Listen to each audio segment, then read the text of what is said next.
지하 170m를 사흘 꼬박 파내려갔지만 시추기 끝에 기다리고 있었던 건 암석뿐이었습니다. 갱도 지도를 보고 매몰자가 있을 걸로 추정되는 위치 두 곳에 시추 작업을 벌였지만 어제 첫 지점에 이어 오늘 2차 지점에서도 매몰자 위치를 찾는 데 실패했습니다. 산업통상자원부 관계자는 서둘러 구조 작업을 시작하느라 오래된 도면을 토대로 시추 위치를 추정한 탓에 오차가 발생했다고 밝혔습니다. 신속하게 저희가 뚫기 위해서 광산의 자료가 그 당시에는 가장 신뢰성 있는 자료였기 때문에 신속하게 시도를 했었는데.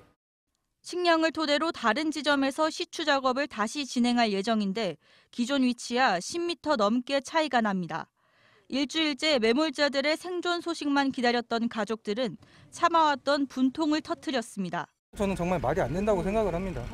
진작에 전문가들이 와서 측량을 하고 했으면은 어떻게 그렇게 많이 빗나갈 수 있는지. 구조당국은 기존의 시추기와 10m 이상 떨어진 곳에 4대 이상의 시추기를 가동할 예정입니다.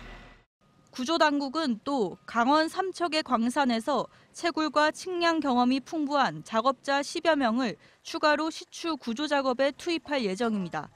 구조대가 진입할 수 있는 통로는 145m 가운데 약 70m를 뚫는 데 그쳤습니다. 이르면 지난 주말쯤 구조가 가능할 것으로 기대했지만 중간중간 안반을 만나면서 기약 없이 늦어지고 있는 겁니다. 처음부터 사고업체에 의존해온 구조 작업이 총체적인 난맥상을 드러내고 있습니다. MBC 뉴스 김서연입니다. 경북 봉화의 한 광산에 갱도가 매몰되면서 노동자 2명이 22시간 넘게 고립된 상황입니다. 현재 구조 작업이 진행이 되고 있는데요. 그런데 업체 측이 사고 즉시 119에 신고를 하지 않고 자체 구조를 시도하다가 14시간이 지나서야 신고를 한 것으로 드러났습니다. 김서영 기자가 취재했습니다.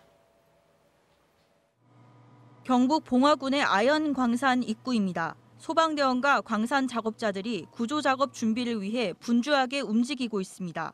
어제 저녁 6시쯤 갱도로 토사가 쏟아져 들어오면서 레일 설치 작업 중이던 작업자 2명이 고립됐습니다. 사고 지점은 215m 길이의 수직 갱도로 이곳과 연결된 폐갱도에서 900톤가량의 토사가 작업자들을 덮쳤습니다. 작업자 7명 중 5명은 어젯밤 자력으로 탈출하거나 동료들에게 구조됐지만 가장 깊숙한 곳에 있던 작업자 2명은 무전이 끊긴 채 아직까지 생사 확인이 안 되고 있습니다.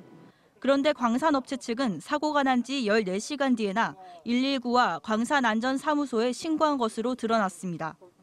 저희가 가서 구하다 보니까 시간이 흘러서 너무 늦다 보니까 아마 이제 저희들이 신고를 안 했던 겁니다.